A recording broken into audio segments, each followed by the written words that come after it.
to this joint event between the Institute of the Americas and the Center on US Politics at UCL. And our overall title is Prospects for the Biden Presidency, Promise and Peril. So a lot of P's in there. And we've brought together 4 panelists who are each going to spend 10 minutes or so reflecting on the new administration's early political approach, its opportunities, its challenges in relation to their own research specialisms.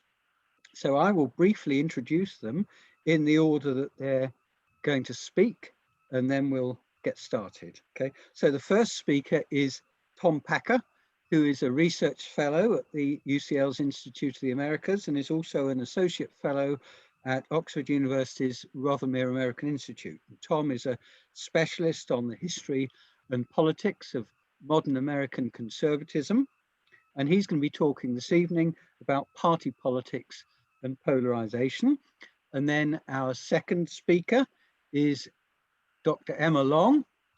Emma is a senior lecturer in American Studies at the University of East Anglia, where she specializes in legal history and in church-state relations. And this evening she'll be focusing primarily on judicial politics.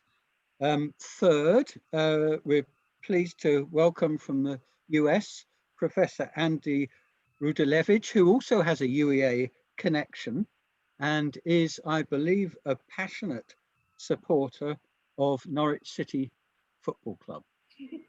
So along, no doubt, with everyone else at Bowdoin College. So Andy is Thomas Brackett Reed Professor of Government at Bowdoin College and is a leading scholar of presidential power. And he'll be talking this evening about Joe Biden's executive actions to date and locating them in a wider institutional context. And then our fourth speaker is Dr. Julie Norman. Julie is a lecturer in politics and international relations at the Center on US Politics, where she specializes in US foreign policy, which will be her subject matter this evening. So 4 brief 10-minute presentations, and then we'll have plenty of time for Q&A. Oscar, who is our IT supremo and who has been schooling me on how all of this works, says that the best way for us all to post our questions is via the chat function.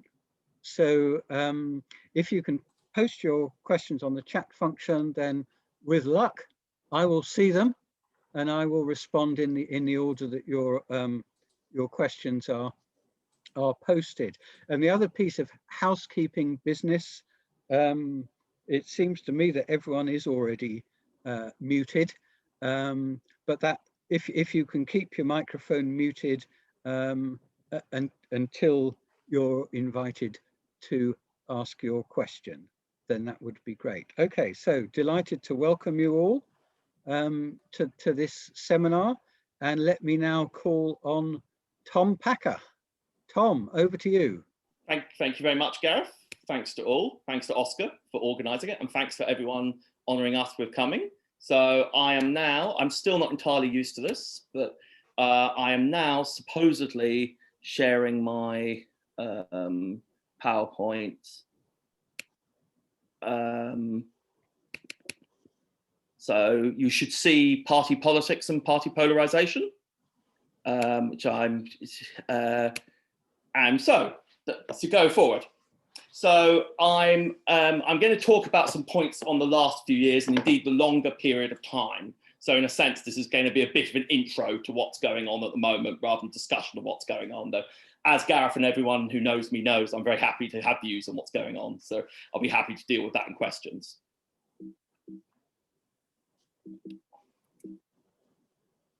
Sorry. All right, I appear to be having computer problems. Right. It's always very embarrassing when this happens.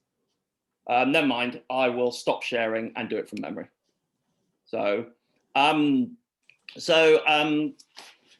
So in terms of party polarization, there's been a massive discussion of the two parties. So I think it's worth getting things first. One is America has two very dominant parties. So why is that?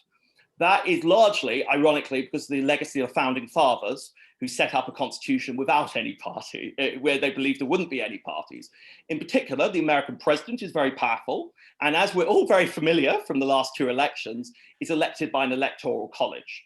So essentially, America doesn't only have first past the post like the United Kingdom does, which means you have a tendency to have big parties, but small regional parties are also pretty pointless in the United States because they can't win the presidency. And the presidency is probably the most valuable single possession because you win the president by a few thousand votes in a few states like President Trump does, and you're just as much president as if you've won all but one state like Ronald Reagan did. So there's a natural tendency of two parties. And for the last 150 years, there have been the same two parties, Republicans and the Democrats. And they're very dominant, partly because of the Electoral College, partly because of the ways in which they have excluded other parties. So the United States is a country where it's very hard to run for office without being part of one of the two parties. This is a neglected aspect of US politics. But also, very importantly, the two parties' dominance is underpinned by something else, which is they're very easy to take over. So in a very real sense, you can talk about the Republican Party and the Democratic Party, but they're just names on a ballot. And the way those names are picked is through the votes of anyone who bothers to register as Republican or Democrat. And that's been overwhelmingly the case for about 40 years. So President Trump is, of course, a very good example of this. He'd barely been a member of the Republican Party. He'd never held elected office. He had no particular history of association, but he became their party nominee for president and the de facto party leader just by winning votes in primaries. But Bernie Sanders is another very good example of that. He's never run as a Democrat for elected office. He's always run as an independent or for a minor party. He's never been registered as a Democrat, and yet he was the runner-up twice for the Democratic nomination.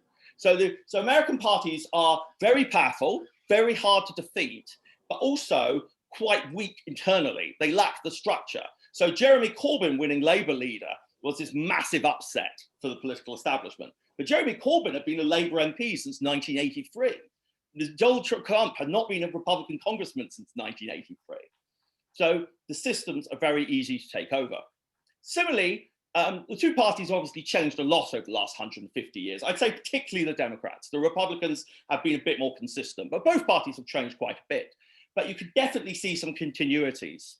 So perhaps one of the strongest is the Republicans have tended to be the party of hyper-Americans, of American nationalism, of people who feel super American, whether Harvard graduates in the 19th century or white Southerners today. While the Democrats have tended to be the party of identities that are more cosmopolitan or more parochial, of identities that have tensions with broader American identity. Whether it's the party of, whether it's white Southerners in the 19th century or Harvard graduates today, they were the party of one and they are the party of other. When we talk about party polarization, and I am going to try and see if it works this time, let me just see if I can show one slide. Okay, it's not working, so I won't bother. You can see this in the way that party polarization operates. The two parties have grown increasingly distinct since the 1970s. So if you look at voting in Congress, if you look at attitudes of different partisans, if you look at the degree of mutual loathing, that's gone up massively. But one thing I think we should be careful not to think this is that the American political spectrum has necessarily gone broader. So a very good example of this is the issue of race, where obviously America is a divided country on race. And nowadays that mostly follows partisan lines. People who have more liberal or radical attitudes on race, particularly at elite level, are Democrats. People who have more conservative tend to be are overwhelmingly Republicans. You can see this at the elite level. That wasn't true in the 60s and 70s. In fact, in the 60s and 70s, the people who were most extreme white nationalists or most extreme black radicals both tended to be Democrats. But the political spectrum was actually broader. So in the 1970s, you had perfectly respectable Democrats, the chairman of the Senate Judiciary Committee, who believed in segregation forever, who believe that government should be allowed to racially differentiate and prefer whites in a way that just doesn't exist nowadays. Nowadays, one Republican congressman, he arguably misstated, gave a comment which was seen as expressing any sympathy for white nationalism, and he was drummed out of the party, he lost all his committees, he lost renomination. So the political while at the same time, you had people who were very powerful in the 60s and 70s who were at least as radical as the more radical elements of Black Lives Matter today. So when we talk about polarization, I think it's important to contextualize what we're talking about. In many ways, I think what we're talking about is lining. The fact that right-wingers are now overwhelmingly in the Republican Party, left-wingers are overwhelmingly in the Democratic Party, and also that tends to be on every issue. So the abortion issue is another classic example of this. So nowadays, most Republicans are broadly on the pro-life side of the political debate. There are a few exceptions: Susan Collin of Maine, Lisa Moskowski of Alaska, maybe Shelley Moore Capito of Alaska, all of whom are among the very most left-wing Republicans in Congress. And the opposite is true of virtually every Democrat. The exceptions are Bob Casey, who's probably slightly on the right of the Democratic caucus, and Joe Manchin of West Virginia, who is definitely on the right of the Democratic caucus, in fact, the right-wing edge. While in the early 70s, not only did you have many pro-choice Republicans, but you had pro-choice conservative Democrats like Harry Byrd of Virginia.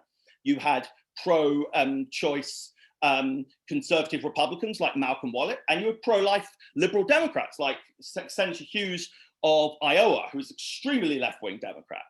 Now, so does it really matter if the political spectrum hasn't got broader? I think it does partly matter because it means identities get closer and closer entwined. So you no longer have a situation where people might be very strong liberals, but pro-lifers, and think Ronald Reagan's a bad thing, but he's good on abortion. You're now in a situation where the two parties are huge elements of identity. So in the 50s, when people did election surveys, they couldn't believe it. When American scholars did election surveys in Italy, people would say, I don't want my kids marrying a communist, or I don't want my kids marrying a socialist, or I don't want my kids marrying a conservative. Now, half of Democrats and Republicans have exactly that view. They regret. And you've also seen the last few years another worrying trend, which is increasing enthusiasm for political violence. So both parties, actually, it's gone up a lot to about 30% of the country now, roughly the same for Republicans and Democrats, now say political violence can be justified. So how did Trump fall into this? Obviously, he being the prequel to the Biden. And how does Joe Biden fit into this? So I think there are a few interesting aspects of that. So for Trump, I think he fits into it in a peculiar way, in that I think this sort of speaks to it being lining necessarily. In many ways, this is an unpopular but nonetheless true view, he moves the Republican Party to center. You can see that more clearly if you just regard the right as what George W. Bush stood for. So the Republican Party is much less keen on preventative war than it was in the days of George W. Bush, and that is partly the Trump effect. But this was also how he took over. If you look at his votes in the Republican primary, they weren't the most conservative Republicans, but they weren't the most moderate Republicans. In fact, they cut across that division. The reason why he won was one issue where the two parties had not been clearly polarized: immigration. If you look at Trump supporters, and I have some stats on this PowerPoint, which is refusing to cooperate with the UCL Zoom for unknown reasons, you could see this, that the voters who strongly opposed immigration were by far the most likely to support Trump. It was opposition to what one might call the Bush position on immigration, much more liberal, where the Republicans were well to the left of other countries in the English-speaking world, except for maybe the Canadian Conservatives. That led his drive to power. And Joe Biden also fits into this in an interesting way, because Joe Biden, throughout his career, has been in the center of the Democratic Party, wherever that center is. So a good example of this is abortion. In the 70s, he was, I'm very iffy about abortion, I'm not sure, but you should definitely not have Roe versus Wade. There definitely shouldn't be a constitutional right. And he's slowly moved to his current position where he's in favor of it, seems in basically all circumstances, and in favor of government funding, which was his most recent flip-flop as the Democrats continue to move to the left on that. But he's also always been a big figure who is keen on bipartisanship and keen on deals. And Joe Biden would not pretend to be a policy intellectual. This actually fits a lot of the political science that shows that lasting expansions in the American state have tended to be the result of bipartisan votes. The big exception is Obamacare, and even that has actually, I think it's going to be fair to say, had much less radical implications to the more bipartisan expansions to welfare states in the 60s and early 70s. And so I suggest Joe Biden is in the mood long term to do deals and to try and fight this party polarization. But the problem for him is he has very small majorities in Congress. He's very lucky that President Trump's temper tantrum won him the Georgia Senate, so he's probably at least going to fill his administration. But unless he has a very good Congress in 2 years, I think he's going to struggle to move America significantly to the left, because America is divided and Congress is divided, and it's very hard with the best will in the world to push an agenda that doesn't have clear majority support. Thank you very much. I look forward to lots of questions. Fantastic, Tom. Thank you very much. And over to you, Emma. Okay, thank you. I'm hoping that everybody can hear me. Okay, Tom's technical issues are coming this way as well. So my incoming video has completely frozen. So I'm hoping the outgoing hasn't. But nobody's interrupting me to say they can't hear me. So I'm going to take that as a good sign. So the courts. The big battle, of course, is the US Supreme Court at the moment.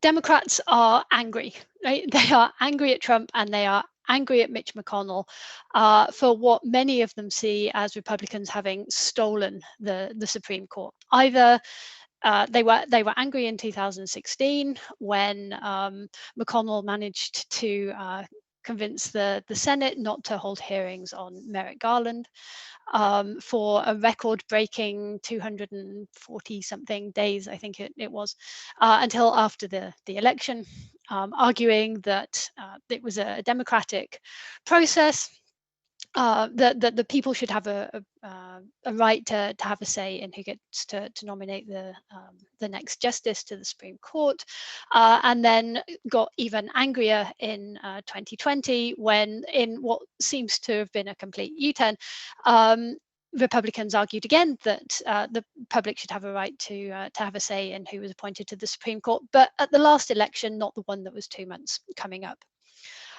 So Democrats are angry. They would, I think, be less angry if Trump's appointees had not actually switched the balance on the Supreme Court. But the reality is that we've gone from a sort of 5-4 moderate conservative balance to 6-3 in favor of conservatives. The problem for Biden is that the Democratic Party is effectively split. They're all angry, but what to do about that is going to risk dividing the Democratic Party. And effectively, Biden is on one side, but trying to walk a tightrope with the other. So it's divided between, for want of better terms, I'm going to term the institutionalists and the activists. This is not a term you'll see anywhere else. I was just trying to find a way to categorize them. But the activists are the group who basically have said the Republican Party stole the Supreme Court. They used underhand tactics to get a conservative majority, and we need to fight back. And we need to fight back using the tactics that Republicans used, and we need to use it whatever is at our disposal. And Chuck Schumer, when it looked before Amy Coney Barrett was appointed back in October, when it looked like that was going to happen, said nothing is off the table. So it's sort of that kind of approach. We need to act like we won is sort of the approach. We need to take back the Supreme Court for the Liberals. There's been a whole series of pushes and advocacy for this, open letters to Biden from advocacy groups, speeches by members of Congress, and so on and so forth. The main thing that they seem to be pushing for, I don't think it'll happen, but the big thing is that's on the agenda at the moment is packing the court. Famously, of course, did really great things for Franklin Roosevelt in the 1930s. But suggestions about various ways of trying to enlarge the size of the Supreme Court to balance out the number of conservatives on the court with new liberals appointed by Biden. That It's getting a lot of talk. I don't think practically it will get very far, despite the heat that it generates. That said, there are other suggestions running around that are slightly less, perhaps slightly less dramatic. Things like term limits for justices, which is an argument that's gained a lot of traction actually in the last few years, even was being discussed even before Trump came to office. And jurisdiction stripping, which is effectively arguing that Congress should pass a law saying what the court should and shouldn't be able to look at. So effectively to withdraw certain issues from the court's remit. Congress has the authority to be able to do that, but it risks some of the same problems that packing the court does. So this is the activists, right? The Republicans stole the court. We need to take it back, and often talking about it in terms of the kinds of policies and the kinds of decisions that they would want to see made. So you often see it talked about in terms of Obamacare, in terms of LGBTQ rights, in terms of abortion, gun control, and so on, in those kinds of issues. If you like, the other side to that, where Biden sits, and people like Bernie Sanders and actually Ruth Bader Ginsburg before her death, the sort of institutionalists, are effectively people who say, yes, the Republicans did terrible things. They played politics with the court and they shouldn't have done. But if we play by the same tactics, we risk the legitimacy of the Supreme Court as an institution. We might in the short term get the results that we want, but in the long term, it will do damage to the court's ability to do its job within the system. Biden has been very open about that in an interview he gave before the election back in October to 60 Minutes. When he was asked about packing the court, he sort of said it would turn the Supreme Court into just a political football. Whoever gets the most votes gets whatever they want. So he's really resistant to this. John Roberts, Chief Justice John Roberts, I think would also be resistant to this, not just because of the practical impact on his role, but I think he's been one of the more outspoken members of the court about the court's institutional legitimacy, and that side of the issue. So what in the immediate future, Biden has announced before the election and is in the process of following up on the promise that he made, which is to appoint a committee of experts, lawyers, academics, legal scholars, practitioners, and others, a commission to consider reforms to the Supreme Court. Once it is appointed, he has said that it will have 180 days to come back with its recommendations. So effectively, it's not a question of sort of sending it off to a commission to die, basically. That said, whatever, we don't know what the recommendations of that might be. But so he is following up on that. And I think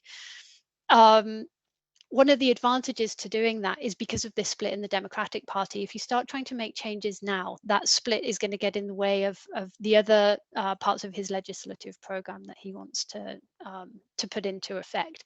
Appointing a commission pushes it temporarily to one side while work is going on, and sort of kicks the debate a little bit down the road. So politically savvy, I think. But it'll be interesting to see what the recommendations are. I have a minute, so I just very briefly want to mention the other side, the other part of the federal court system that doesn't get talked about so much in terms of in terms of judicial politics, and that's the federal appeals courts. Trump appointed nearly a quarter of the federal appeals courts, and that's important because they act as a gateway to the US Supreme Court in terms of the kinds of cases that even get to the court and the kinds of issues that the Supreme Court hears. So ultimately, the current court could ensure more conservative rulings in practice simply by allowing lower court decisions to stand, which with slightly more conservative federal courts is a possibility. So what seems to be happening is Biden and his team are focusing on the federal appeals courts, where a number of appointments have opened up. and more are likely to do so. So if we're talking about judicial politics, I think we want to keep an eye on the Supreme Court, certainly, but actually of, if not exactly equal importance, but worth paying attention to are what's going on in the federal appeals courts and the number of appointments Biden can make there, simply because decisions made there determine what is heard at the federal level. I think my time is up, so I will leave it there. Thank you. Thank you very much, Emma. And now over to you, Andy. Wonderful. Thanks very much. It's a pleasure to be with you from beautiful Brunswick, Maine, where it is about to snow again on top of the snow we already have. I've seen Facebook pictures from Norfolk, which suggests that people are wearing t-shirts, and I'm a little bitter about this. In any case, though, it's wonderful to be with my friends and colleagues, at least virtually in London, and I hope to be with you in person sometime soon. Let me see if I can make my technology do what it's supposed to do. That would be nice. Gareth, is that looking okay? Yeah, looks fine. Okay, great. So I'm going to be talking about executive action, and I'm going to do so in extremely rapid fashion. So please do come back with questions about any or all of this as I move through. More broadly, just to build on something Tom said, Joe Biden comes in with a big agenda, but also with very small margins in Congress. Just a handful of the things that he's talked about or will need to deal with, range from climate change, obviously the COVID response, huge amounts of cash being talked about, as well as broader systemic issues, racial justice, and issues that are linked to that directly or indirectly, immigration, and I would suggest domestic terrorism as well, as we saw on display earlier in January. Given those small margins in Congress, it comes as no surprise that Biden has already set off on a path of executive action. In doing that, he is, of course, following in the footsteps of his predecessor, a little less showily, I might say. He's a little less proud of his enormous signature than President Trump was. On the other hand, all presidents have a real incentive to use executive action. And because I've been watching a lot of crime drama during the pandemic, I've put this in terms of means, motive, and opportunity. And I'll take those in reverse order very quickly. Opportunity is simply that the American government is big, and the executive branch is a huge part of that. Since the New Deal in the 1930s, if we were to extend that timeline back a little bit, it would be even a sharper increase in federal employment. But as you can see, we go from basically nothing pre-1930 to around 3 million federal employees today. Now that's a number that's flattened more or less, but it's also a little bit misleading in that we have a calculation of what Paul Light has called the true size of government, which includes grant employees and contract employees. And a lot of federal work is done indirectly these days. Nonetheless, they can be considered part of the executive branch for the purpose of policymaking. You can see that number is not, 2.5 million, but over 10 million by his calculation. So a very large executive establishment, very large expectations of what the federal government will do, and therefore a lot of authority within the executive branch to shape policy. Now, why would they want to do that instead of the more permanent reforms that can be achieved through legislation? Well, effectively, because Congress doesn't do anything anymore, right? A tale of two Congresses, sort of.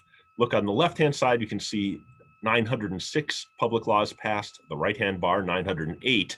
Well, the left is the 2 years of what was called at the time the Do-Nothing Congress of 1947, 1948. Harry Truman campaigned against how useless this Congress was. That right-hand bar, however, is 3 Congresses, 6 years, 2011 to 16. That is the last 6 years of the Obama administration. And by the way, if we're to go to the Trump administration, things didn't pick up much there either. The 115th Congress, where you had unified government, did pass 300 plus laws, but the 116th, again with divided government, passed just over 100. And so the total for, again, those 2 Congresses is quite a lot less than the 80th Congress back in 1947-48, when more policy did move through the legislative process. And so, as Martha Durthick has put it, a lot of the activity of American policymaking is attempts not to pass new law, but to give old laws new meanings. And she was writing about the Clinton era efforts to get the FDA to regulate tobacco, but that is even more true today. And so if we turn to means, presidents have a lot of possible directives whereby they can attempt to shape how the executive branch implements policies. And these range for the sort of more famous directives of executive orders and proclamations. We're beginning to learn more about presidential memoranda, less formal guidance documents, determination letters, national security directives, and then a whole nother category of policymaking in regulation and through the Administrative Procedure Act, which I'll touch on, but perhaps we can circle back to that in our Q&A session. So just to look at Biden, right, his first month has been hugely busy on this front, more than 50 executive actions, including some of the categories that I talked about. There are others that I haven't included here, including a recent determination about a national emergency. And so, you know, the number is more than 50, but even 50 is a lot compared to the historical record. These are presidents acting. These are executive orders, I should specify, of presidents in their first month. That top bar, Biden, at 28, was actually during his first 2 weeks in office. So got off to a very rapid start, comparable to Franklin Roosevelt's month-long issuance of executive orders in 1933. Biden, in his first month, got up to 32. So he is now the record holder, if you will. And arguably, his are more substantive than Roosevelt's. Here's an example of a typical Roosevelt executive order from 1933. We think of his executive orders as, you know, shutting down the banks and so forth. Well, an awful lot of them were things like this: designating subordinates to sign land patents. That's something that was required to be done by executive order at the time. The equivalent function is no longer within the president's direct authority.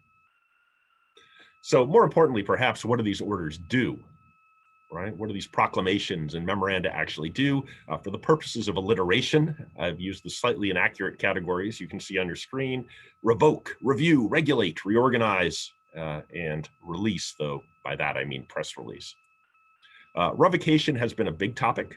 A lot of Trump executive orders, proclamations, and some of his guidance documents have been withdrawn, right? Even his withdrawals have been withdrawn, as in from the World Health Organization or from the Paris Agreement on climate change. And this has been a main topic of 11 executive orders by my count, 3 proclamations. Again, a lot of orders and other directives have more than one purpose. So you'll see that these add up to more than the total I gave you, but nonetheless, revocation has clearly been important to Biden. And as he even said on February 2nd, responding to a New York Times editorial complaining about all his executive actions, he said, well, I'm not making new law, I'm eliminating bad policy. That said, he does have an eye on making new law, or at least new executive policy. A lot of these executive orders deal with reviewing existing policy, reporting back, suggesting new change. So if you look at section 2 of this order, just quickly, you know, an immediate review of agency actions taken between January 20th, 2017, January 20th, 2021, that of course being the Trump term. And these are dealing with environmental regulations in this particular order. But to go back and tell the agencies, look at these particular policy initiatives, do we want to keep them in place? The implied answer, of course, is no. But these aren't immediate. These are plans to make plans, if you will, and they will require longer term change or study, or both.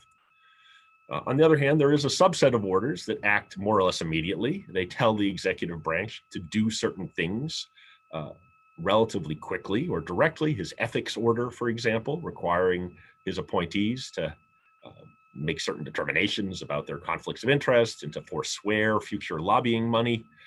It would be one example. Here's another where, if again you look at section 2, the Secretary of Labor has been directed within 2 weeks, right? Not a study this and come back and tell me what you think about it, but within 2 weeks to issue new guidance to tell industry how to protect workers against COVID-19. The Trump administration had largely done the opposite, especially with regards to things like meatpacking plants and the like.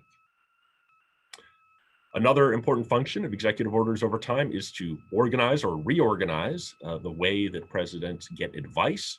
Here, the president has created a COVID-19 response coordinator, a czar, if you will, to serve within the White House and to have responsibility for a lot of oversight of the cabinet agencies. This is controversial, though fairly common these days. Another example would be the creation of a task force, in this case, to reunify the families who were separated at the border under President Trump's implementation of so-called zero tolerance policies for immigrants. And then finally, the notion of a press release, right? Executive orders partly are speaking to an audience. Directly, they are speaking to federal employees, right? It's an executive order. It's not an order to the public.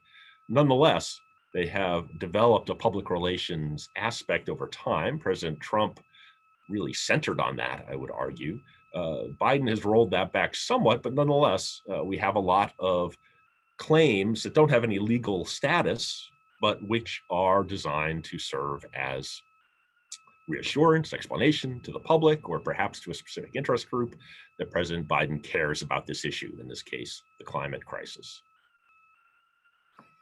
Now, again, regulation could be its own topic, and rather than spend that time now, I'll just note that regulation does require a longer term attention span. This is President Trump with one of the photo opportunities in which he delighted. Most of that paper is blank, I'm told, but it's supposed to represent the 1960 Code of Federal Regulations versus the 2017 Code of Federal Regulations. Obviously, there is more regulation today. President Trump tried to roll it back. I think we can expect President Biden to roll back some of those rollbacks and to institute new regulations of his own. So just a few things to pay attention to would be the way in which the Biden administration does regulatory review within the executive branch. President Trump stressed costs rather than benefits as a measure of evaluating regulation. President Biden will likely pay more attention to benefits rather than costs. Court cases, getting in line with what Emma had said, court cases are very important to regulation, and a lot are pending. A lot of people and organizations and states sued the Trump administration over their regulatory efforts. Some of those things are still in the courts, and the Biden administration will have to decide how it wants to address that question. Congress can also have a say over regulation through the Congressional Review Act. It can cancel recent regulation within 60 legislative days of its issuance. And with even slim Democratic majorities, it may be that some of the late breaking so-called midnight regulations from the Trump administration could be rolled back through the use of the Congressional Review Act rather than through the administrative process more broadly. And then finally, just worth noting, right, a lot of what Biden is doing is popular. And it's worth noting George Edwards and his works on presidential strategy. He has a series of works that seek to look at how presidents can work with public opinion. He talks about facilitation more than the persuasion that we often associate with the presidency, thanks to Richard Neustadt's work in 1960. Right? Facilitation suggests that if you're going to make change, you should do so within a popular framework of popular approval. And so, some of Biden's executive actions, for example, prohibiting workplace discrimination based on sexual orientation or gender identity, have very wide support. More than 4 of 5 Americans and even 3 of 5 members of the Republican Party support that. Some are more controversial, but if you sort of trickle down this list, you'll see that even those on things like revoking the permit for the Keystone Pipeline, which was a flashpoint both in the Obama and Trump administrations, do have about 40% approval. But where those things track Democratic and Republican identity, that polarization could be problematic. Where Biden is able to sort of sail above partisanship, he'll have better luck in making these changes permanent. So just very generally, should we be concerned about these aspects of presidential power? Well, probably, broadly, it would be better if Congress did its job. Cato, an anti-federalist back in 1787, complained that the presidency as created in the Constitution could easily produce a Caesar, Caligula, Nero, or Domitian in America.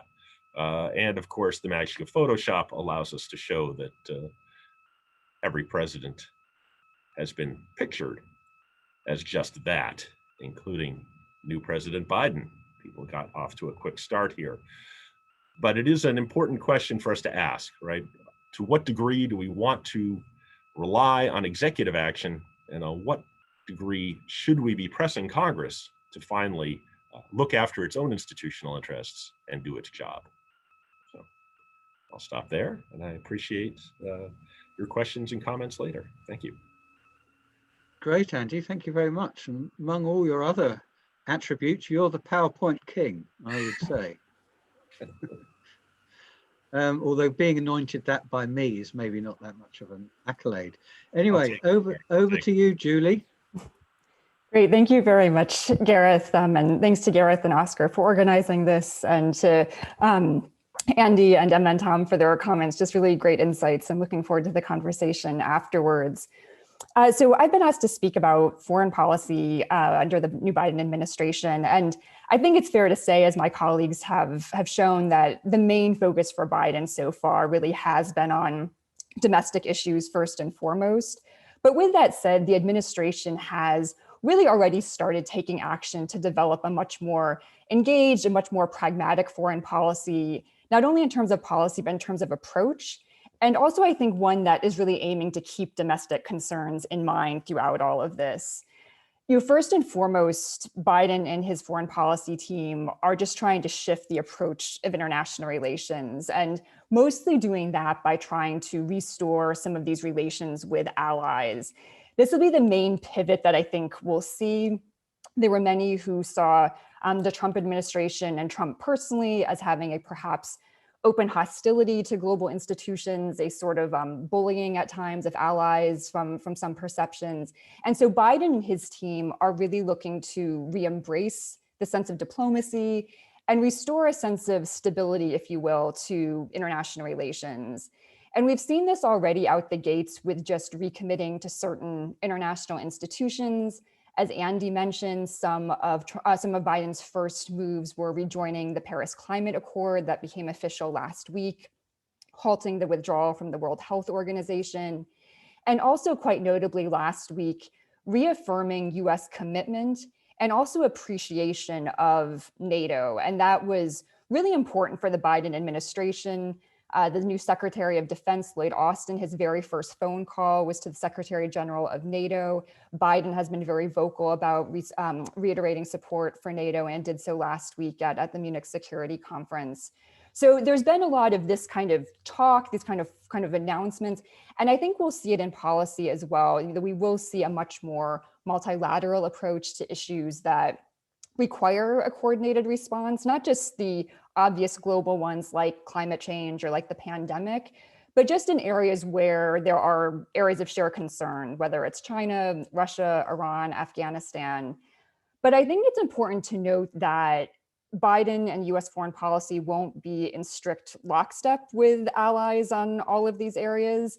There are differences, and I think really healthy differences among allies on some of these issues, somewhat small in the big scheme of things, but important, including on China and Russia, with France and Germany in particular being a bit more open to Chinese engagement than the US is, and also even on NATO, with France in particular looking for a bit more autonomy for European security. And I think that might actually end up working to Biden's advantage, which we may see. So we'll see this shift in approach. In terms of specific issues, I think the big foreign policy issue throughout the administration's next 4 years will be China and how they choose to deal with that. But I think it'll be more of a shift in style than real shift in substance from what we saw under Trump. We can expect the Biden administration to maintain at least some kind of tough on China approach. Again, working with allies a bit more for more of a coordinated approach to do that, to put pressure on in strategic ways. But in general, even as Tom said, there's a lot of divisions in the US right now. One area where there is some bipartisan agreement is a need to maintain this toughness on China. And that's across the board, from trade, technology, security, human rights. So this will be kind of an evolving, I think, long-term kind of question, and trying to feel out what this foreign policy will look like there. I think we'll see more of a notable shift in terms of Biden's engagement with Russia.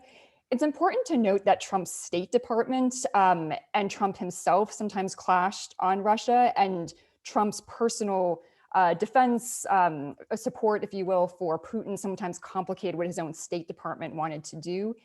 Biden has come out pretty forcefully from the start, saying he personally will not kind of tolerate things like cybersecurity hacks, some of the human rights concerns coming out of Russia regarding the Navalny detention. So he'll be much more willing to press Russia and Putin personally than we saw under Trump. But with that said, again, Biden, always the pragmatist, will look for certain areas where there is room for cooperation. And one of his first foreign policy moves was actually re-signing the New START treaty, which is the last remaining treaty for limiting nuclear warheads between Russia and the US. I think the next two issues that Biden will need to make some pretty quick decisions on are Iran and Afghanistan.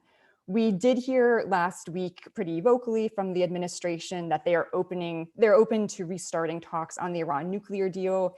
This is something that Biden campaigned on and we were somewhat expecting. The question now is what is going to be next in terms of moves on that front.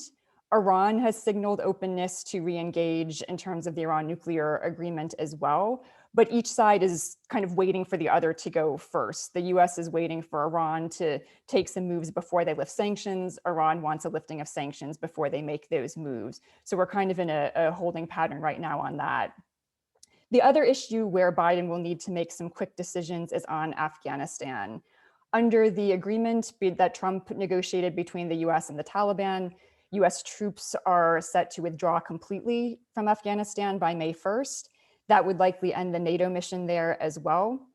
Both US and international assessments suggest that that withdrawal could lead Afghanistan into civil war, and also as a haven for the reconstitution of different terrorist groups. So Biden and his team right now are trying to figure out how to play that, and quite honestly choosing from several bad options and trying to choose the least worst one.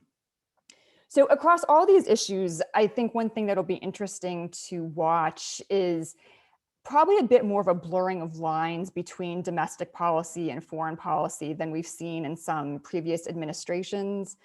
And that's, again, not just in terms of policy, but also just in terms of approach. I mean, Biden, shortly after the election, promised what he called a foreign policy for the middle class, trying to focus on convincing Americans that what the US is doing abroad pays off for working class Americans back home and doesn't leave them behind.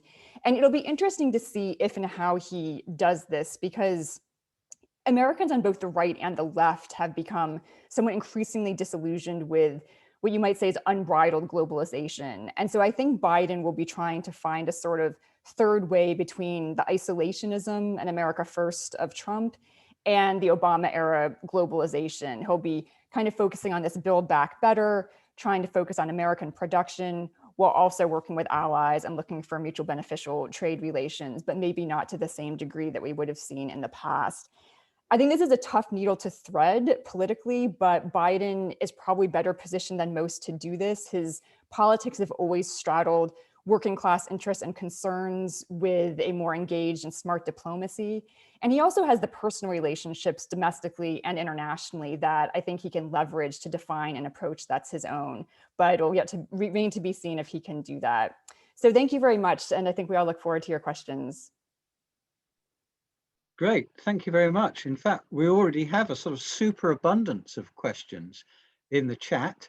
So let's go through them in order. I guess I'll just read them out and then we'll see how far we get. But I'll have to ask my distinguished panelists to keep their answers reasonably reasonably short, or we won't even get through the ones that are up already, which of course is a tribute to those 4 excellent presentations.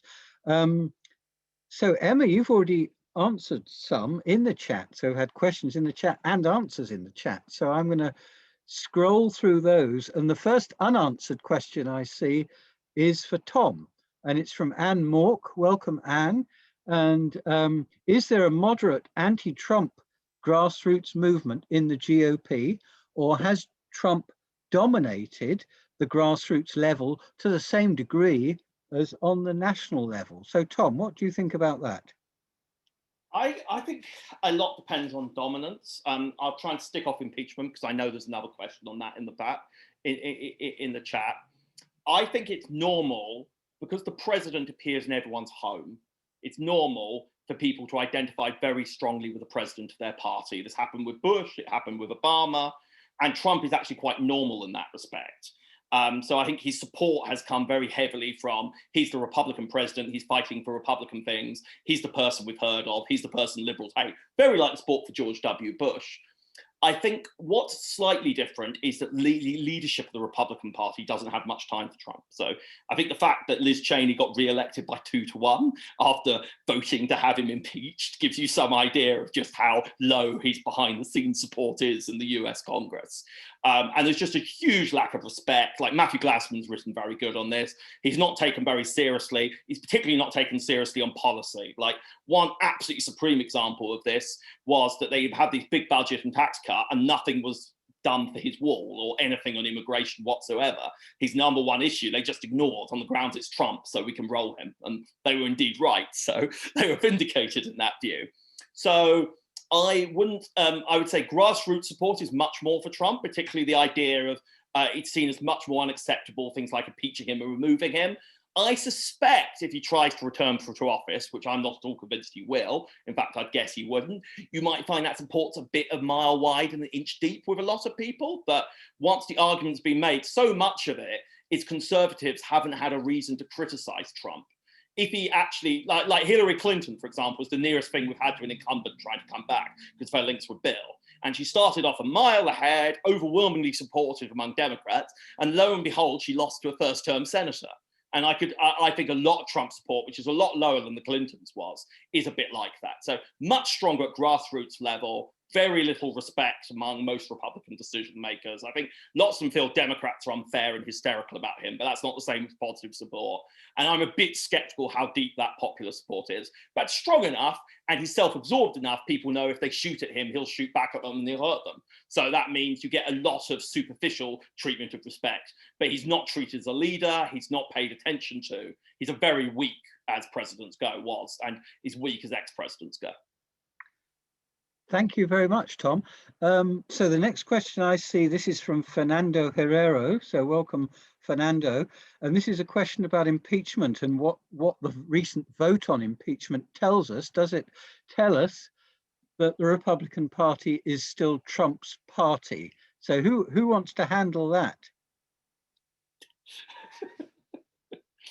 Well, Tom, you can if no one else does. Okay? Yeah. Well, I'd jump in just to say, I mean, Tom's earlier answer covered some of this ground as well, I think. And it's certainly true that local parties have been extremely vocal in their support of Trump. They've censured a number of the people who were active in Washington in supporting impeachment or voting to convict. We've seen even in Maine, Susan Collins just got a letter from the Republican county chairs telling her of their disappointment in her vote. Didn't go as far as a formal censure, but it certainly, yeah, I mean, to the degree that the Trump wing of the party is able to manipulate primary challenges and to actually produce votes on the ground, it will remain in power. I don't think there's a lot of sympathy in DC. But even there, right, Mitch McConnell, desperately trying to have it both ways in the Trump impeachment trial, voted to acquit. And nobody believes that he had a constitutional principle that undergirded that decision. So, it's odd for him to vote, that way, and then, of course, deliver a verbal condemnation of Trump that could have been given by one of the House impeachment managers. That's the kind of tightrope they're trying to walk. But you know, he just got reelected in the House, where they're up again in 2 years. So you've seen pilgrimages to Mar-a-Lago already by House leadership to suck up to the president and to kiss his newly retired ring. So we will see what happens there. But that, I think the answer is yes, it is still enthralled to Trump, at least for the moment. I really do want to add something on that, which is just, I think opposing impeachment is a really low bar for being in thrall. So Bill Clinton committed perjury. He committed perjury on a sexual harassment law, which was a Democratic priority he himself had signed. And yet the overwhelming bulk of his party, and almost all his party that wasn't conservative ideologically, opposed impeaching him. And it's not clear Trump's been impeached for anything that broke the law. So, that's, I think, yeah, it's definitely true what Andrew's just said. I just think there's a difference between not wanting to impeach someone and obeying them. It's a very low level. And I think it shows how weak he is, to be honest, that so many Republicans have stuck out their necks, and that the number 3 Republican in the House hasn't been removed from her leadership position when she's basically said, Trump is the worst president ever, we must impeach him and get rid of him. And 2/3 of House Republicans have in secret ballot said, fine by me. If this happened to Joe Biden tomorrow, I think people would rightly be talking about how weak he was in his party. But just to everything Andrew said, I just think it's partly where one draws the line. Gareth, can I come back real quick? Sure. Just to say that you don't have to have broken a law in the criminal statute to be impeached and removed from office. I do think sicking an armed mob on another branch of government probably is an impeachable offense. Well, that's not a very low bar. The only person who was actually removed, who was forced out, was Nixon, who had clearly broken the law. And that, and the fact it wasn't a serious crime for Clinton was a big issue. Tom, thanks. All right, let's move on. So Eldred Harrington, welcome to you too. And your question is about the, to what degree is the success of Biden and Harris in office dependent on the outcome of the midterm elections of 2022, including down ballot races within states? So who would like to respond to that question? I can take an approach, at least from a kind of the court side of things. Please, Emma. In that, in as far as concern is about the Supreme Court and the federal courts, of course, they have to be appointed. They're nominated by the president and appointed by the Senate. And as we know from the last years of the Obama administration, if Republicans control the Senate, they are going to make that extremely difficult for the Biden administration, which is why a lot of the more activist Democrats are pushing Biden to take action on this now, before the midterms, while they've still got at least the nominal majority in the Senate, because there's no guarantee that after that they're going to be able to do anything, even if vacancies come up if there's a Republican majority. So from that sort of very specific angle, the ability of Biden and the Democrats to have an impact on the judicial system in ways that are both productive and potentially dangerous. Some of the politics of this, I think, actually is a real risk to the court as an institution. But their ability to do either, I think, actually does rest to some extent on those midterms. Thank you, Emma. Just quickly, any of our other panelists have anything to add? I just wanted to Andy. Oh, sorry, Andy first. Just to note that this is why it mattered that the 2020 elections down ballot did not go as strongly democratically as predicted or hoped for. Cutting into the House margin means that the normal House loss for the president's party in a midterm election, we even have a law of midterm loss, right? Means that there's very, very fine margins here. And now you can predict perhaps that 2022 will be an odd year. We should have, all else going well, right? An economic boom in 2021, at least coming back to where we were looking at before. So maybe the law of midterm loss will be suspended, as it has been in a couple of occasions in recent years. But, again, the margins are very small. And going to Emma's point, this is one reason that if you're on left-wing Twitter, people are basically begging Stephen Breyer on the Supreme Court to retire, tomorrow. And I saw that question came up in the chat already, but something that there's a lot of pressure from the left wing here to push judges, elderly and otherwise, frankly, anybody over 45 is considered elderly from this perspective, to move away so that Biden can move people through. On the other hand, every nomination takes floor time, and he also has a big legislative agenda. So, you have, again, these difficult cross pressures going on. Andy, has Breyer responded to that suggestion? Not publicly, to my knowledge. Emma may follow this more closely, but there's some word that he might retire in the summer when the current term is done. That would be the most natural time. Okay. I completely agree. I also think Andy's point that Congress can block executive orders is also very important to the Republicans in Congress. So another hope for the Democrats in the midterms is usually they've lost their majorities for ideological overreach, and arguably they have such pathetic numbers they won't be able to ideologically overreach. One interesting thing if the Republicans do sweep in is you might get some entitlement reform, because Biden has a long history of backing reductions in benefits as part of an agreed settlement. And that might be the only way he can get any of his priorities for a Republican Congress. Like Trump and to a lesser degree Obama weren't really interested in that. So there's a weird thing that if the Republicans win Congress, he might succeed in getting some policies, but they might be quite right of center policies. So yeah, it's absolutely central what happens in Congress. Domestically, as Julie was rightly saying, they're a lot closer on foreign policy. So I think he has more room to maneuver in that, even if he loses the Congress.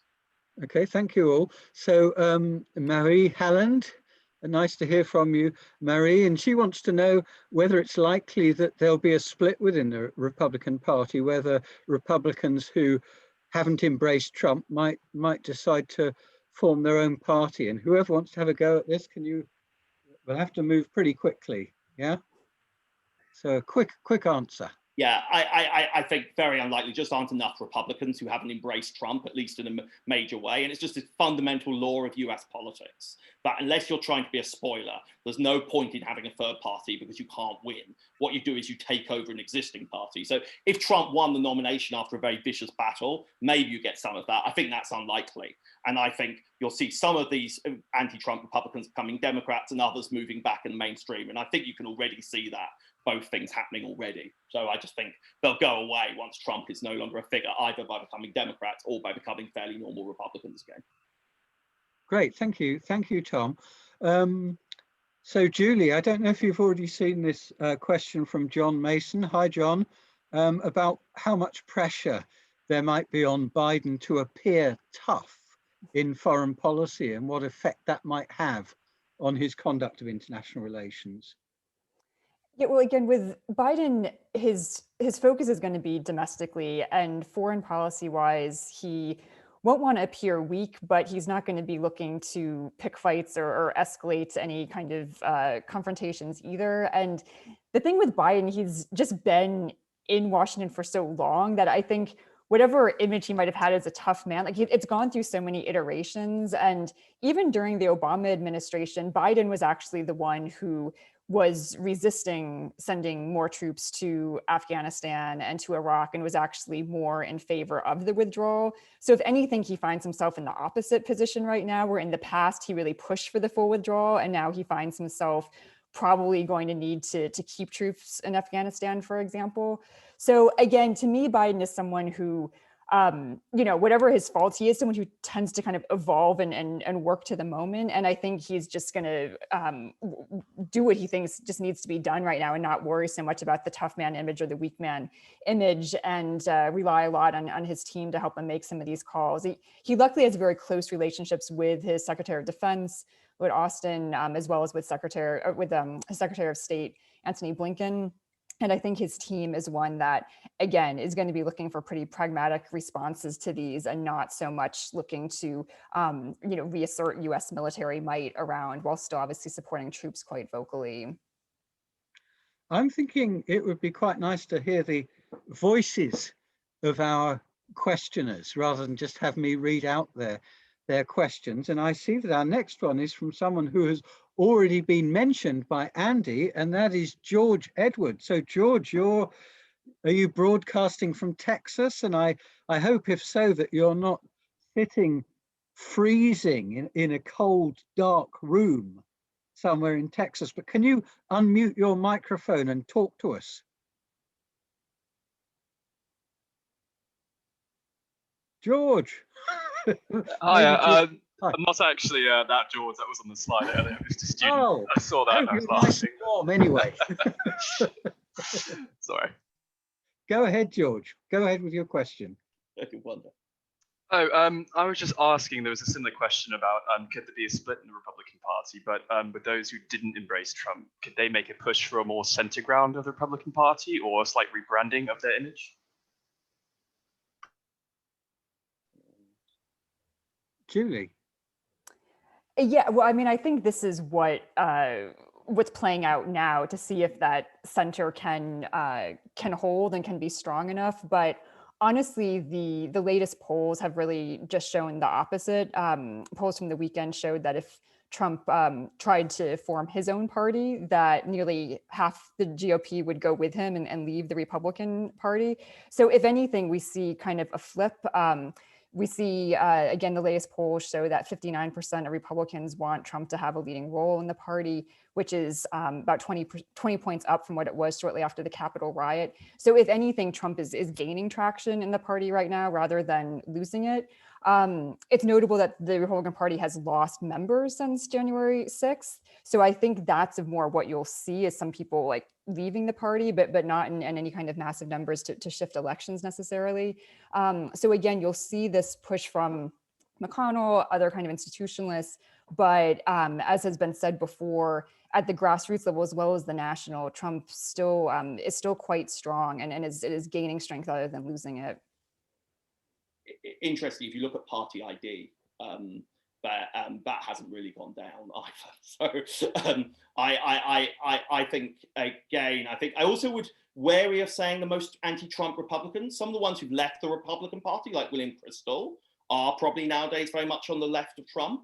But quite a lot of the people who dislike Trump most within the Republican Party are people like Ben Sasse, who are actually well on the right of the Republican Party, but loathe him for his sort of, what you might call his secular morals and ethos. So within the Republican Party, it's not necessarily the case the most right-wing or the most pro-Trump. It's a bit more complicated than that, but which is one reason they struggled to stop him, because you have people opposing Trump as being too left-wing and too right-wing, and they found it hard to create a Stop Trump coalition as a result. Okay, so a couple more questions for you, Julie, and then I'll try and give you a little bit of a break. Let's see. Will Curtin, do you want to ask your question? Yes, so thank you very much. This is for Julie. You mentioned how Biden will face new challenges against Russia and China and Iraq and Afghanistan. However, what I want to know is what would be next for Biden and indeed the United States allies on the somewhat intertwined or very much intertwined issues of Venezuela and Cuba, and how will his approach differ from that of Donald Trump? Yeah, great. Thanks a lot for that question, William. So as people probably know, Obama tried to sort of thaw relations between the US and Cuba. Trump reversed a lot of those efforts. Right now, it's going to be really tricky for Biden. I think what he'll try and do is change some policies that will actually make a difference for Cuban citizens, for kind of civil society. The policy indication we've heard so far is that he will increase the amount of remittances that Cuban Americans can send back to Cuba, because that was actually kind of hurting people on the ground to have that capped under Trump. And will also probably push to have a restoration of more travel back and forth between the US and Cuba. But it's going to be a really fine line to walk for any kind of engagement with the Cuban government. And especially, as you noted, the fact that the Cuban government has now shown support for Maduro and for the Venezuelan government, which Biden and his foreign policy team have done exactly the opposite. So again, I think they'll look for wiggle room where they can for these more kind of popular-based places for exchange and engagement. But at the government level, it's not going to be something they can push just pragmatically. And also, there's no Republican support for it, and even very split among Democrats for moving in that direction as well. So that's a great question. Very interesting, Julie. Thank you. Thomas Giff, you've got the mic. Thank you very much, Gareth, and thanks for a terrific event so far. I did have a question for Julie, which is whether there's a disconnect between what Biden was proposing in his presidential run and how he's actually governing so far. We've seen a $1.9 trillion stimulus package, which is being pushed through Congress absent Republican support. He's also proposed the most sweeping immigration package in the US in decades. So I'm just wondering if this is kind of consistent with his promise to govern from the center. Yeah, so a good question, and I think one that a lot of people are asking, and we're certainly hearing a lot in the United States right now from many. And I would say a couple of things with this. One, Biden has a sort of dual challenge of holding the Democrats together and bridging that gap there, as well as the bipartisan gap. And so what I see him doing with some of this legislation is putting out pretty bold proposals that he knows aren't going to go through fully, but nods to a lot of progressive concerns and gives him a lot of room to compromise.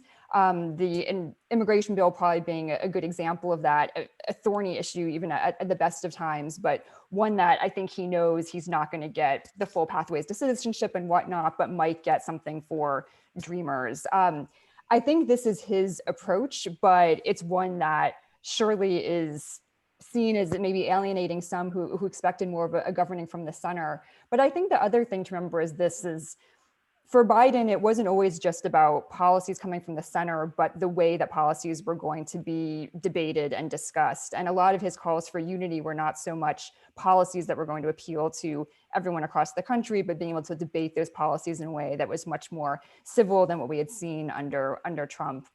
But again, I do think he has to be cautious. There's been a lot of talk of Biden sort of learning the lessons of the Obama administration and kind of going big. I think he does need to be careful of not overlearning those lessons and expending all his political capital on, say, the stimulus package and not having anything left to actually get some bipartisan support for, say, the infrastructure bill or the immigration bill. Thank you very much, Julie. Andy. Well, just I would endorse what Julie just said, but also note that Joe Biden has been at the middle of the Democratic Party for 50 years, but where that is has shifted. That's shifted left, and so he is trying to do this almost sort of two-level game where he appeals to Democrats across the spectrum while trying to get at least a modicum of bipartisanship. But if you look at the polling on the policies, they're actually quite popular. Donald Trump managed to make immigration really popular in the United States. COVID relief money is popular. Yeah. Relief for state and local government is popular. Infrastructure money, and he's talking about $4 trillion. That's the entire size of the U.S. budget, is popular. Now, again, the devil will be in the details, but he had, if what we mean by the center is something that people who, believe that Antifa attacked the U.S. Capitol and that the election was stolen by, programmed voting machines, through the ghost of Hugo Chavez, that's not going to happen. He can't appeal to that part of the Republican Party. And as we've already noted, that's an increasing part of the Republican Party per se, but the wider public, so far, so good. And, his approach has been, to appeal. This is actually a little bit of a test point even today, where it looks like his nominee for the Office of Management and Budget will not get through the Senate unless he really pushes hard. And I wonder if he will, right? This might be an area where he backs off and throws his critics a victim, as it were, in order to get something else down the line. But his approach generally, has been to, appeal to issues that had popularity, that weren't pursued for whatever reason in the last number of years, but which, could help him, get a lot of cash into the pipeline, which presumably will help him politically as we look towards 2022 as well. Thank you, Andy. So, David, you've got a question for Tom? If I can successfully unmute myself. You have. Tom, to ask how far in dealing with the Trump legacy and his impact on voters depend not on congressional actors, but on state parties? And if so, where is this likely to come from? Where to watch? Yeah, so good question. I kind of suspect that you'll have a lot of impeachment is outrageous. Why aren't they throwing out congressmen who supported Black Lives Matters? But there won't be much of an ideological legacy. And I feel we're going to basically have a second Tea Party moment where there will be a big movement away from the Trump presidency as having been too left-wing and big government. There will be a huge backlash as, and everyone was just pointing out, you're talking about unprecedented side expansions and spending, and the Republican Party will focus very heavily on that and the battle against Bidenism. Just to link it tiny bit to the previous question, I think it is worth noting Joe Biden did run on most of this. Like, partly as Andy's point, he's in the center of the Democratic Party, not its hard right. But also, he was sort of very lucky that Trump made such noise that he could actually take some very liberal positions without the whole campaign being focused on them, which is, of course, the campaign Trump should have run and would have been re-elected if he had. And I do think some of the polling is a bit squirrely, which is, I think, one reason why I'll be interested to see what happens in the state parties. I definitely think we're in a really high spending moment. You're seeing that throughout the Western world. Like in the COVID era, you could just spend like, I'd say a drunken sailor, but it's more like a drunken whale. But I do think on some of this social stuff, it's a bit different. Like, are people going to be in favor of having no biological tests for women's sport? Is there going to be enthusiasm for ending deportations? Biden's already trying to U-turn a bit on that. And my feeling is the polling is a bit too, are you in favor of this very broad general idea without going into the details? And the details will cause some problems. But I think Biden is partly going on the basis he doesn't have a majority, so it's not going to happen. Lots of this is going to happen anyway. So hopefully it won't be that unpopular because it won't happen. And I think that's not an unreasonable assessment. Thanks, David. Very good question as always. Really good to see you. John Bryant, you have a question. Are you out there?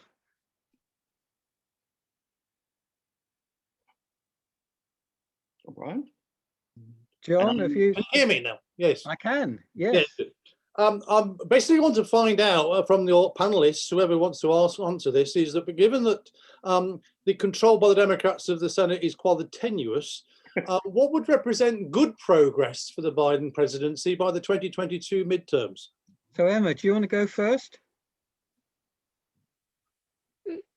Okay.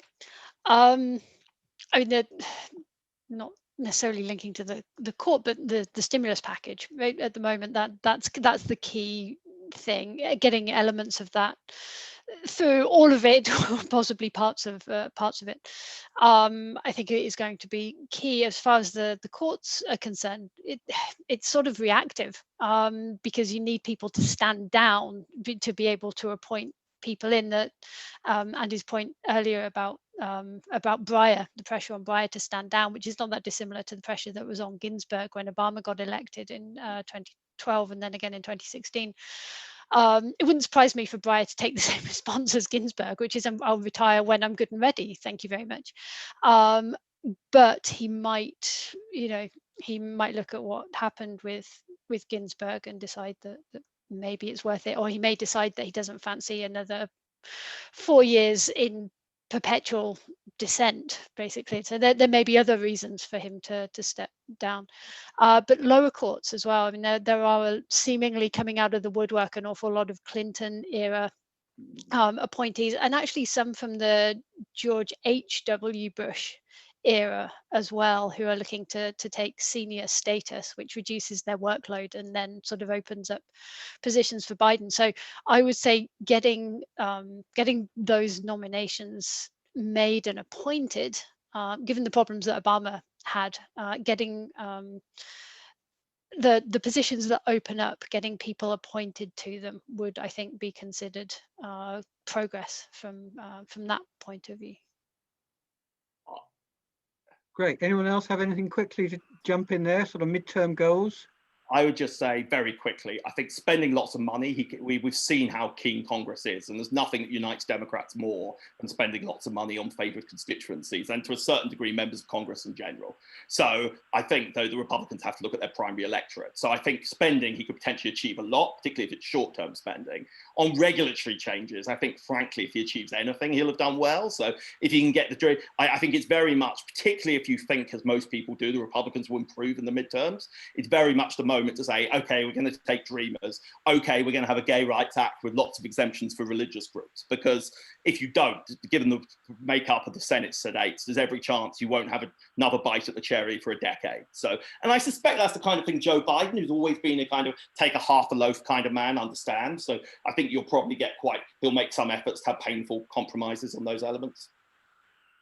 Yeah, just to say, in terms of regulation, right? If he can tee up a big COVID bill and perhaps an infrastructure bill, lots of cash being put out there, but also a lot of authority given to the executive branch under those kinds of measures. And therefore, worst case, after 2022, he'll have a lot of legal authority sort of left over from those laws to begin to shape the implementation of them in ways that will be helpful to him, and he hopes to the country, but to him politically, which is our question. Can I abuse my privilege and ask you a quick question, Andy? And that is, I'd be interested to know when Congress stopped doing anything. You mentioned Martha Durthick, and her very last publication, she said that the problem of American government was hyperlexis, like the opposite, there were too many, I'm not sure how much of it was too many laws or how much of it was too many regulations, but that would have been an essay she would have written about 2013, 2014. Do you see these problems as relatively recent, or is there a long secular trend that's just kind of reached critical mass now? Well, and I don't necessarily, I already did this, so I'm guilty of it, but you don't necessarily want to say productivity equals the number of enacted laws either. But yeah, her point was you almost had, there's so much stuff in the Code of Federal Regulations and in the US Code that actually it gives presidents more power. They can go back and look for stuff. And of course, different administrations can disagree rather vehemently on what a given law allows them to do, right? The Obama Justice Department thought that DACA, right, protecting the Dreamers, was perfectly legal, and the Trump Justice Department said, nope, absolutely unconstitutional. So there's going to be arguments there that elevates the roles of the courts, something else that Martha Durthick was very concerned about, right? That we're giving the courts actually too much power over policy because of the unwillingness of the elected branches to come to consensus about the direction in which policy should move. So yeah, Congress, we could actually, spend another hour talking about war powers and sort of move back into foreign policy. Fine with me, let's do it. Whole aspect of unilateralism we haven't really discussed except in by implication. So, there is a lot there, but I think that the syndrome she talked about, effectively sort of left the president with a lot of authority, and then Congress has backed away from making decisions, from polarization, from, there's some good reasons, there's some bad reasons for why it's done this. I would say mostly bad, but they have, not really exercised their own institutional prerogatives in a whole lot of areas, even when presidents have acted in ways that members of Congress, claim to dislike. So when did they stop doing stuff? I would say 1981, actually, but we can argue about that. Really interesting. I was just wondering, I think it's such an obvious follow-up, Andy. Don't you think the new 6-3 Conservative majority of the court is going to massively weaken the degree of power of presidents, perhaps if you want to be cynical, particularly liberal democratic presidents, to push these laws in those directions? So the story might even be of declining executive power under Biden as the court starts ruling, you can't do this, you can't do that. This is delegation gone wild. Well, let me divide that into two pieces, though. On the one hand, these conservative jurists have been brought up in this notion of a unitary executive, right? And their fundamental profession of faith is to a strong presidency, especially in areas of, foreign powers. So I think the interesting question, I think this is what you were actually talking about, is non-delegation doctrine and whether Congress is allowed to delegate this much power to the president over time. That's very clear about doing it or something in a way they have. Yeah. So, Congress passes vague laws very frequently for good reasons and bad. And they, it'll be interesting to see whether their ability to effectively delegate, the authority to write the details into regulation rather than to statute in the first place actually carries over. I am skeptical. I know there are members of the court who are eager to do that, who think that the Schechter case in 1935 was the correct ruling with regards to any kind of delegation. But I don't know that they'll have majority, if only in practical terms. Congress doesn't want to do that work. I'm not sure it's capable of doing that work. So the upshot would be, I suspect, even less legislation. Maybe that would be the ultimate point from a conservative point of view, but I'm not sure. I think we will see tinkering with non-delegation and with what's allowed there, but I suspect not a reining in unless Congress does it itself. Right, great. The clock is against us, but I think we've got time for one more. John Newham, I think your question may be best directed at Julie. Hello. Yes, please. Hello. Can you hear me? I can. You can, right. Julie, my question is this. How might Joe Biden approach the problem of North Korea with or without Chinese cooperation of whatever sort? Great, thank you. So what we expect is that Biden will go back to more of a traditional US foreign policy approach with North Korea, which is more of an incrementalist approach, focusing on what's called like denuclearization. So essentially trying to offer small incentives, like small scale sanctions relief, what have you, to try and contain North Korea's nuclear transcendency, if you will. And that was pretty typical pre-Trump, and Trump kind of changed that a bit.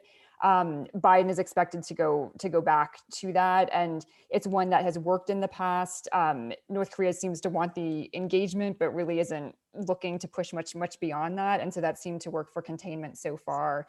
I'll just briefly answer the question below that as well, just because it's a similar answer.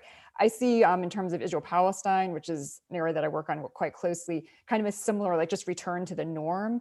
Biden is a pretty standard Democrat in terms of support for Israel, but also support for the peace process. And so in terms of both North Korea, Israel-Palestine, kind of some other of these issues that are just kind of always out there, we'll just see more of a return to business as usual with US foreign policy on those. Thank you very much, Julie. Can I thank all four panelists for really good little presentations that I learned a heck of a lot from. I'm sure we all did too. And thanks for your answers to the questions, and thanks to the questioners as well. And it's great that we were able to share this time and this space together. And I hope you all enjoyed it too.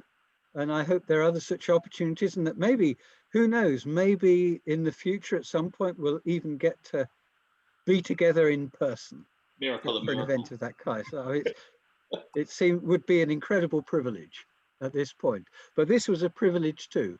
And so I guess we'll all panelists, I will say thank you to you. Can we all give a sort of clap or virtual clap to our panelists, and goodbye everyone. And fact. Thank you. Okay. Thank you. Goodbye. Take care. Folklore of London: legends, ceremonies, and celebrations, past and present.